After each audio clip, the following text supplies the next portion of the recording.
Kaixo egunon ikasleok, gaur ikusiko dugu nola egiten den polinomioen arteko zatiketa.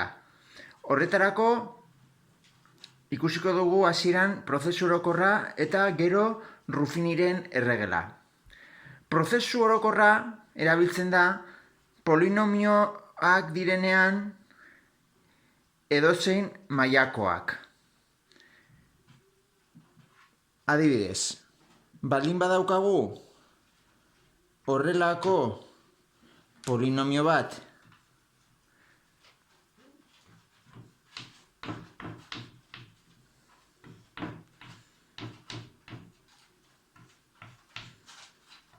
bai? Eta zatitu nahi badugu polinomio hau, adibidez, polinomio honekin,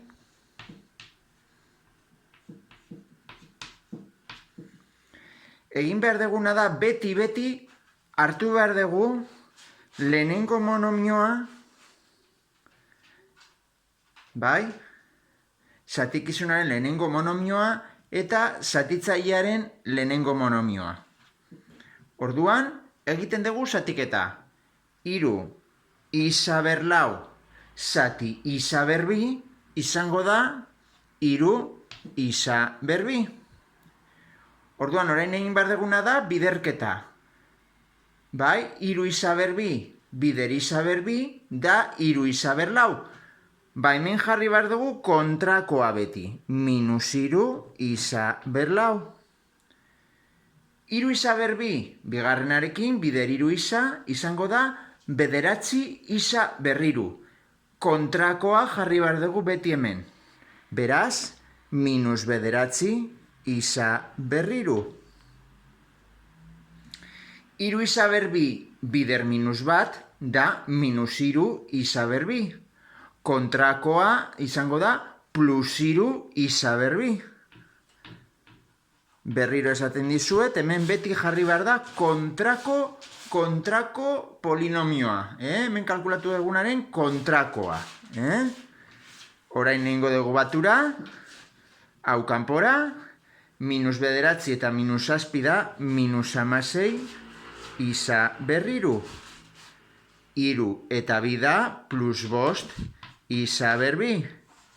Eta minus isa eta +1. Errepikatzen dugu prozesua berriro. Hartzen dugu lehenengo monomioa eta lehenengo monomioarekin zatituko dugu. -16 isa ber 3 zati isa ber 2 izango da -16 isa.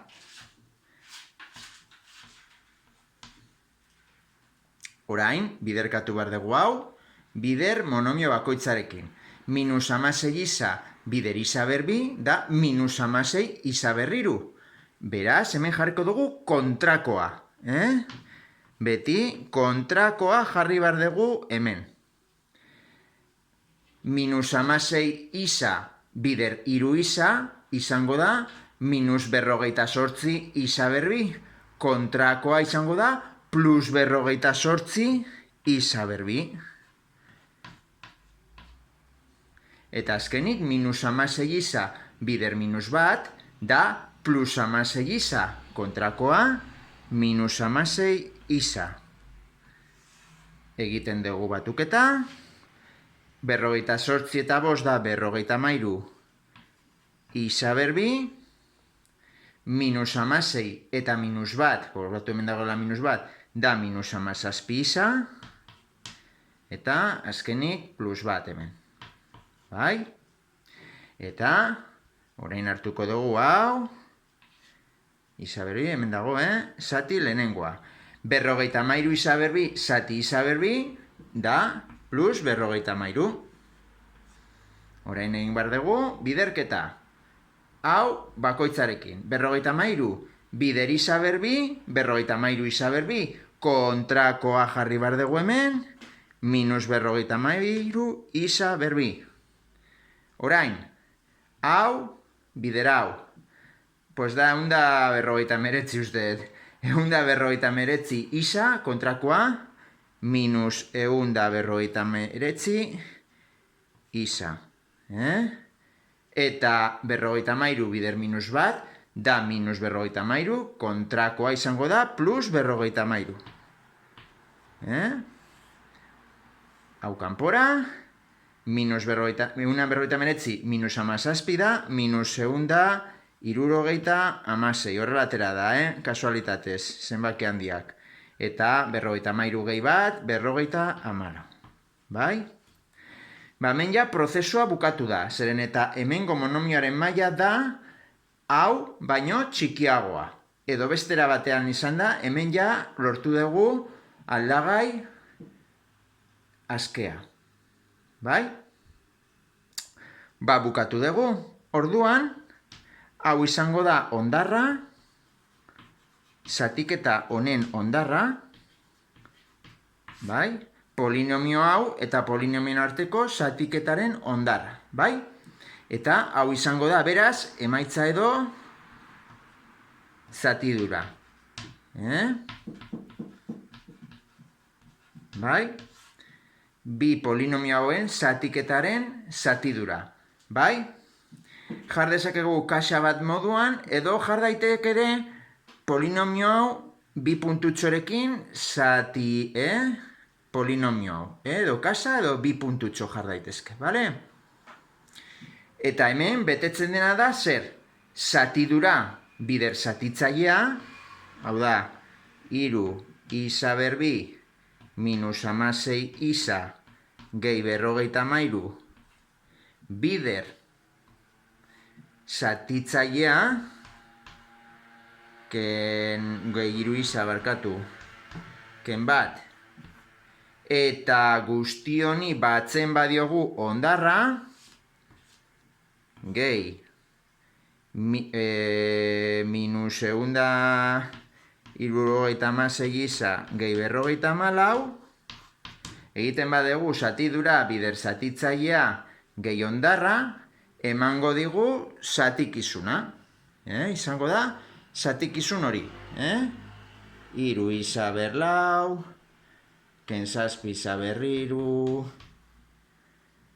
plus 2 isa berbi, hau da frogapena, minus isa eta gehi bat. Bale? Bueno, pues hau da prozesu orokorra.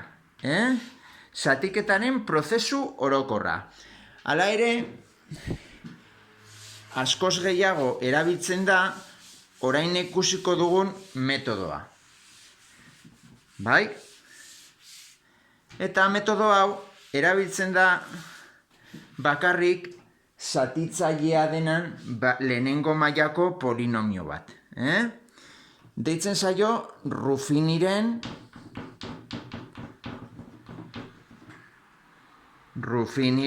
erregela. Bai? Ruffiniren erregela bakarrik erabiltzen da zatitzailea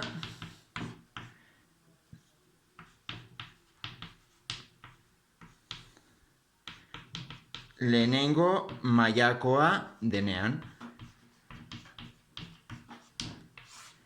Bai? Zatitzailea izan behar du lehenengo mailakoa. Kasu honetan, adibidez, baldin badaukagu, adibidez, 3 isa berriru, ken 5 isa berbi, gehi 2 isa, ken bat, polinomioa. Eta zatitu nahi badegu lehenengo mailako polinomionekin adibidez, isa demagun plus 2 rekin, bai? Orduan, Ruffiniren erregela aplikatu dezakegu. Ruffiniren erregela zer da? Bueno, pues jarri behar ditugu zatikizunaren koefiziente guztiak. Hau da, kasu honetan, 3 minus 5, bai? Plus 2 edo 2 gauza bera dela, eta minus bat. Lerro batean jartzen ditugu koefizienteak. Jartzen dugu gurutze bat, 2 lerro horrela, eta beti jarri behar dugu zatitzailearen gai askearen kontrakoa jartzen badu hemen plus bi, hemen jarriko dugu minus bi. Hemen jarriko balu minus bi, pues jarriko dugu hemen kontrakoa plus bi, bai? Eta orain egiten dena da batuketa eta biderketa bat. 3 gehi 0, 3. Hemen biderketa, minus bi, bider 3, da minus 6. Ba, emaitza jarriko dugu beti, urrengo zutabearen lerronetan. Minus 6, bai? Batura ingo dugu, minus 5 eta minus 6 da minus 11.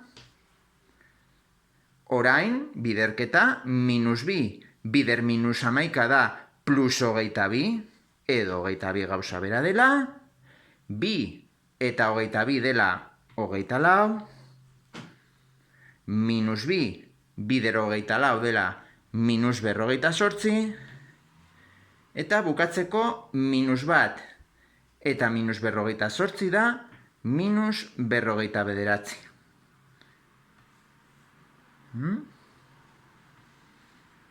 Beraz, bi polinomio hauen zatiketaren ondarra izango da 49. Bai? Eta zatidura izango da hemen dagoen, izkutuan dagoen polinomioa. Bai? Jarriko dugu zatidura.